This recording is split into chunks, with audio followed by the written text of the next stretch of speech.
problem here with the developer, McCaffrey and US6 Real Estate.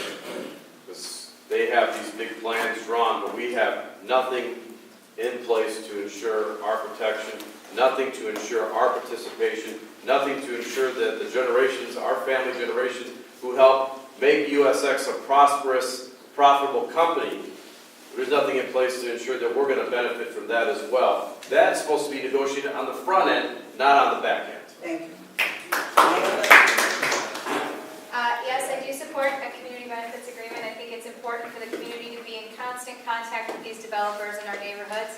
I think we need to know what's going on at all times, and that's part of my agenda about being transparent and keeping the community involved. I think that we do need to work together. We need to stay together, group together, and keep ourselves active. I think that we start trusting our leaders, we start trusting them to make these decisions for us, thinking they're going to do the best thing for our community, and as we can see, it's not happening that way anymore. That's why you have 7 candidates running for alderman. Thank you. Thank you.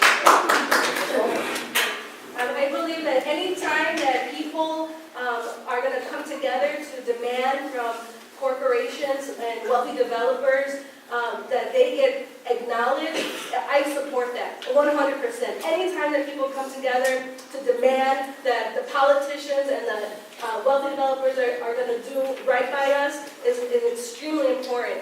My issue with the CBA is that how can we trust this company if they won't even come to the table? Amen. They won't even come to the table to acknowledge us. So what we have right now is not working. We need to have a CBA that's going to start putting our people to work right now, that has strict enforcement line items on there so that we can hold them accountable in criminal and civil courts, because that's the only way they're going to listen to us when their bottom line is at stake.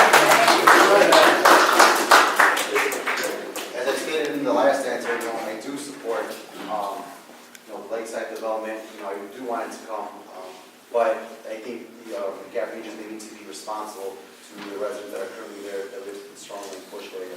So I do support it. The first thing you need to do is educate the residents that this is not a done project. You still can fight for your rights. So the CBA, helps the residents, to let them know that it's coming. But you want to be able to, like I said, you want to be able to build it. You want to be able to live in it. And once it's constructed, you want to make sure that your residents can actually be employed there. So you can actually offer tax credits to these companies to make sure that they hire locally, and this will generate money for them. Thank you. Okay, our last question. It's been fun, guys.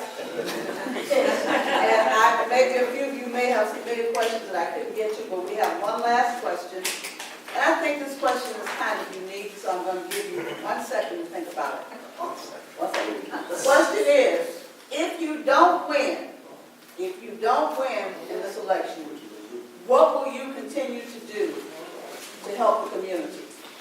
And we'll start with you. Okay. Well, as I stated earlier as well, I do not come from I'm not a teacher, I'm not a police officer. What I've done in my resume has not been as helping service to the community.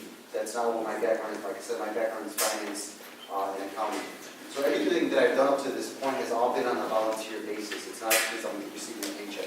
So I've been doing this for the past X amount of years, and I'm not going to stop now.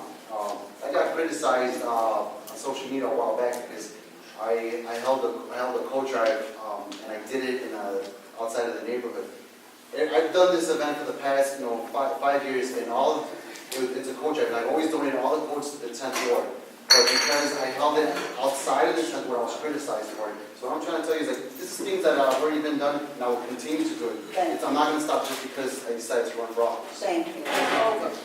Yeah, well, obviously, I have been a fighter for my community for many years, and I don't back down from the Koch brothers, I don't back down from Agrifine, and I don't back down from someone over here that we can't mention. So that's why I want to let you know that it doesn't matter if I win or lose. We're already winning. We have hundreds of people who have already come around my campaign who believe in the direction that we're going.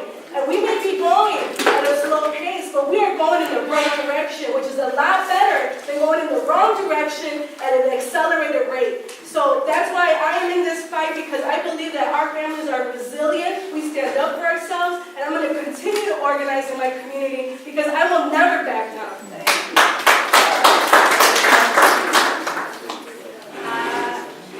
I am a police officer. I am a public servant. I swore an oath to protect my community.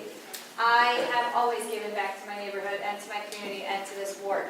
I was injured, so I was not able to be on the streets, no longer able to be on the streets the way I used to be. But this is a way for me to turn around and still give back to the community.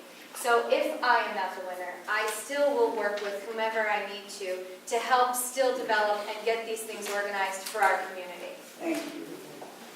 Rich? Well, I've been invested in the southeast side for over 20 years. I'll continue to invest in our community. I will continue to serve our community. I will continue to hold whomever the alderman is accountable. And I will continue to invest in working class families of the 10th Ward, including our children and our young adults. And I'll continue to hold polluting and toxic companies accountable as well. Thank you. I've been a community activist in this ward for over 30 years, and whatever happens at the end of this election, I will continue to do that. I'm not going to stop doing what I've been doing. I have stood up against corporations and millionaires who've tried to balance the budgets on the backs of the working class families of this city. And it's time that we stand up together, unify our ward, and let City Hall know that we're tired of being forgotten. And I will keep pushing that agenda forward. Mr. Frank? My priority is to go back, work with my veterans and my senior citizens. I work with the court advocacy in my community. I'm no longer active with the youth with the boxing team. I can't keep up with them anymore. But I'll be working with the local school council, with the parents and the community to get elected school board. Thank you very much. Thank you. I would continue to support my neighborhood. I've been a public servant almost all my life. I think those skills, that experience would do well to continue to aid neighborhoods and addressing the issues that are important to us.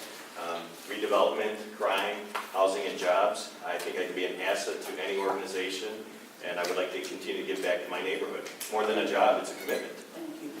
Now is the time you guys can clap, because we want to thank these.